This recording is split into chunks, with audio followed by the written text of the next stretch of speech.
نحمده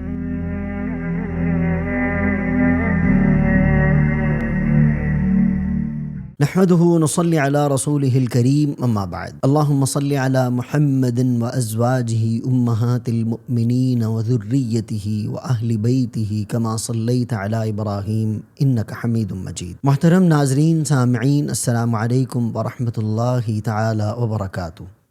ہم تذکرہ اہل بیت کر رہے ہیں۔ ہم نے نبی دو عالم صلی اللہ علیہ وسلم کا مبارک شجرہ نسب اور آپ صلی اللہ علیہ وسلم کے مبارک اہل بیت میں آپ کے حرم میں داخل ہونے والی آپ کی ازواج مطہرات کا تذکرہ کیا۔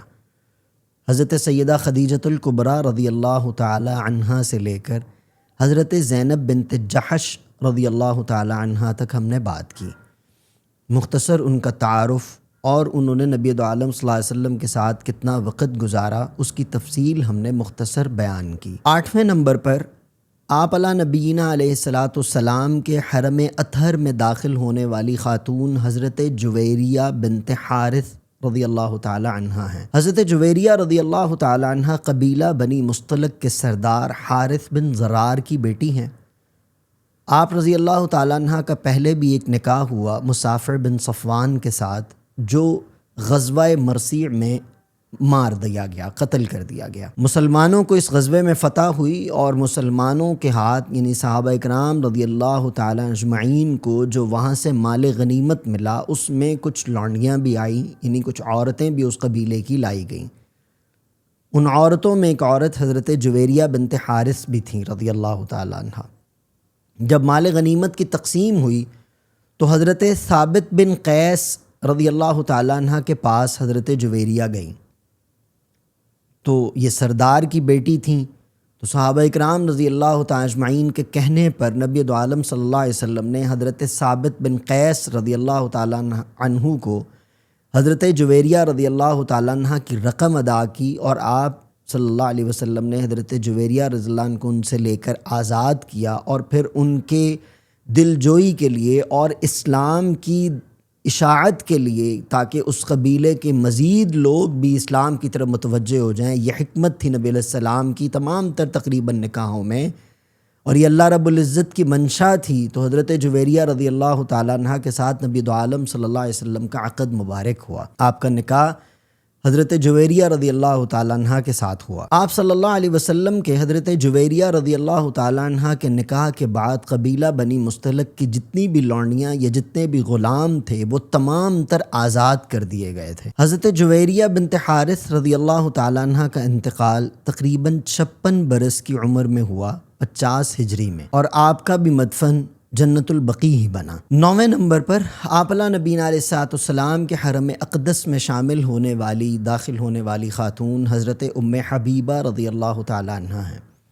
حضرت ام حبیبہ رضی اللہ تعالی عنہ کا اصل نام رملہ ہے، اور یہ حضرت ابو سفیان بن حرب رضی اللہ تعالی عنہ کی بیٹی ہیں، اور حضرت سیدنا امیر معاویہ رضی اللہ تعالیٰ عنہ جو کاتب وحی ہیں، نبی علیہ السلام کے معتمد تھے، ان کی بہن ہیں۔ اور حضرت ام حبیبہ رضی اللہ تعالیٰ عنہ یہ حضرت سیدنا عثمان غنی رضی اللہ تعالیٰ عنہ کی پھوپھی زاد بھی ہیں۔ ام حبیبہ رضی اللہ تعالیٰ عنہ کا پہلا نکاح عبید اللہ بن جحش کے ساتھ ہوا تھا، جو حضرت زینب بنت جحش کے بھائی تھے۔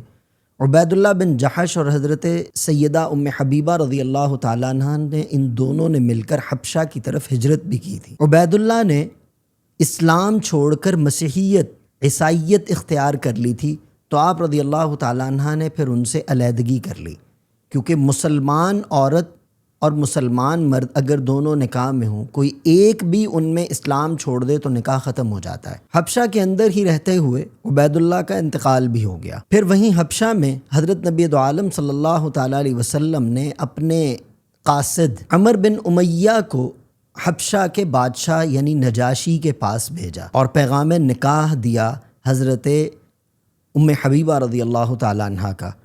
تو نجاشی نے اس کو قبول کیا، اور نجاشی نے خود نکاح پڑھایا، اور اس کے بعد حضرت سیدہ ام حبیبہ رضی اللہ تعالی عنہ مدینہ طیبہ تشریف لے آئیں۔ سن 44 ہجری میں 73 برس کی عمر میں حضرت سیدہ ام حبیبہ رضی اللہ تعالی عنہ کا انتقال ہوا۔ سیدہ ام حبیبہ رضی اللہ تعالی عنہ کے مدفن کے اعتبار سے 3 طرح کی باتیں آتی ہیں۔ ایک تو بات آتی ہے کہ سیدہ ام حبیبہ رضی اللہ تعالی عنہ حضرت علی رضی اللہ تعالی عنہ کے گھر میں مقیم تھیں۔ جب آپ کا انتقال ہوا تو آپ وہیں پر تھیں۔ حضرت حسین رضی اللہ تعالی عنہ سے ایک روایت ملتی ہے کہ انہوں نے جب اپنے گھر میں ایک جگہ پر کھدائی کروائی تو وہاں سے ایک کتبہ جو ہے وہ ظاہر ہوا، تو فرمایا کہ یہ رملہ بنت صخر کی قبر ہے، تو انہوں نے پھر ان کو وہیں پر رہنے دیا۔ اور ایک روایت یہ بھی آتی ہے کہ سیدنا امیر معاویہ رضی اللہ تعالیٰ عنہ کو ملنے کے لیے دمشق گئی تھی، وہاں انتقال ہوا، لیکن زیادہ تر روایت جو ہے وہ یہی ہے کہ ان کا انتقال مدینہ طیبہ میں ہی ہوا اور وہیں پر مدفن بنا۔ سیدہ ام حبیبہ رضی اللہ تعالیٰ عنہ کے کمالات، صفات بھی بہت زیادہ تھیں، اخلاق کے اعتبار سے بہت بام پر تھیں۔ کہتے ہیں کہ جب سیدہ ام حبیبہ رضی اللہ تعالیٰ عنہ کا انتقال ہوا تو انہوں نے سیدہ عائشہ صدیقہ رضی اللہ تعالیٰ عنہ، سیدہ حفصہ اور اپنی جو نبی علیہ السلام کی ازواج تھیں، جو ان کی مزید سونکنے تھیں، ان کو بلایا اور فرمایا کہ دیکھو ہم سونکنے ہیں، آپس میں کبھی کوئی تھوڑی بہت اونچ نیچ ہو جاتی ہے، تو میں تم سے اللہ کے لیے معافی مانگتی ہوں کہ تم اگر کوئی ایسی غلطی مجھ سے ہوئی ہو تو مجھے معاف کر دینا۔ اور یہاں پہ میں ایک بات یہ بھی عرض کرتا چلوں کہ نبی دو عالم صلی اللہ علیہ وسلم کی ازواج کا آپس میں انتہائی محبت تھی، انتہائی اکرام اور انتہائی احترام کا تعلق تھا۔ وہ مثال کیوں نہ پیدا ہوتی کہ نبی دو عالم صلی اللہ علیہ وسلم کے حرم نبوت میں آنے والی پاکیزہ خاتونیں تھیں اور ان کی تربیت بھی خود سرور دو عالم صلی اللہ علیہ وسلم ہی فرماتے تھے۔ 10ویں نمبر پر آپ صلی اللہ علیہ وسلم کے حرم مبارک میں آنے والی خاتون حضرت صفیہ بنت حی ہیں رضی اللہ تعالی عنہ۔ حضرت صفیہ رضی اللہ تعالی عنہ کا اصل نام زینب تھا۔ حضرت صفیہ بنت حی رضی اللہ تعالی عنہ غزوہ خیبر جب ہوا تو غزوہ خیبر سے جو مال غنیمت آیا اس میں حضرت صفیہ بنت حی تھیں، اور یہ نبی دو عالم صلی اللہ علیہ وسلم کے حصے میں ہی آئیں۔ اور حضرت صفیہ رضی اللہ تعالی عنہ خیبر کے سردار حی بن اخطب کی بیٹی تھیں، اور حضرت صفیہ کی جو والدہ تھیں وہ بھی رئیس خاندان سے تھیں، ان کا حسب النسب بھی بہت بلند تھا۔ حضرت صفیہ رضی اللہ تعالیٰ عنہ کا بھی پہلے نکاح ہوا، اس کے بعد کنانہ بن ابی الحقیق کے نکاح میں آئیں جو غزوہ خیبر میں قتل ہوا، اور پھر اس کے بعد جب مدینہ طیبہ تشریف لے آئیں تو پھر نبی دو عالم صلی اللہ تعالیٰ علیہ وسلم کے ساتھ ان کا عقد مبارک ہوا۔ حضور سرور دو عالم صلی اللہ علیہ وسلم نے ان کو آزاد کیا، اور آزاد کرنے کے بعد ان کے ساتھ نکاح فرمایا۔ ان کا انتقال 50 ہجری میں رمضان المبارک میں ہوا۔ تقریباً اس وقت ان کی عمر جو ہے وہ 60 سال یا اس سے زیادہ کے قریب۔ آپ رضی اللہ تعالیٰ عنہ ایک سردار کی بیٹی تھیں، بہت ہی زیادہ خوبرو بھی تھیں، اور اخلاقی اعتبار سے اور سخاوت کے اعتبار سے بھی بہت بلند و بالا تھیں۔ 11ویں نمبر پر نبی دو عالم صلی اللہ علیہ وسلم کے حرم مبارک میں داخل ہونے والی خاتون، آپ کی آخری بیوی، ہماری ماں حضرت سیدہ میمونہ بنت حارث رضی اللہ تعالی عنہ ہیں۔ ان کے والد کا نام حارث بن حزن تھا۔ حضور صلی اللہ علیہ وسلم سے نکاح سے قبل بھی حضرت میمونہ رضی اللہ تعالی عنہ کے 2 نکاح ہوئے تھے۔ پہلا نکاح مسعود بن عمیر ثقفی سے ہوا، اس سے علیحدگی ہوئی۔ اس کے بعد آپ کا دوسرا نکاح ابو الرحم بن عبد العزیٰ کے ساتھ ہوا، جو 7 ہجری میں انتقال کر گئے۔ 7 ہجری میں انتقال کے بعد 7 ہجری میں ہی نبی دو عالم صلی اللہ علیہ وسلم نے پیغام نکاح بھیجا، اور آپ صلی اللہ علیہ وسلم نے عمرہ کے سفر پر جاتے ہوئے مقام صرف پر آپ کے ساتھ نکاح فرمایا، اور اس سفر سے واپسی پر مقام صرف پر ہی آپ کی رخصتی ہوئی اور تمام تر معاملات وہیں پر ہوئے۔ اس بات کو اتفاق سمجھیے یا قدرت رب تعالی کہ حضرت میمونہ بنت حارث رضی اللہ تعالی عنہ کا انتقال بھی مقام صرف پر ہوا۔ 51 ہجری میں آپ کا انتقال ہوا۔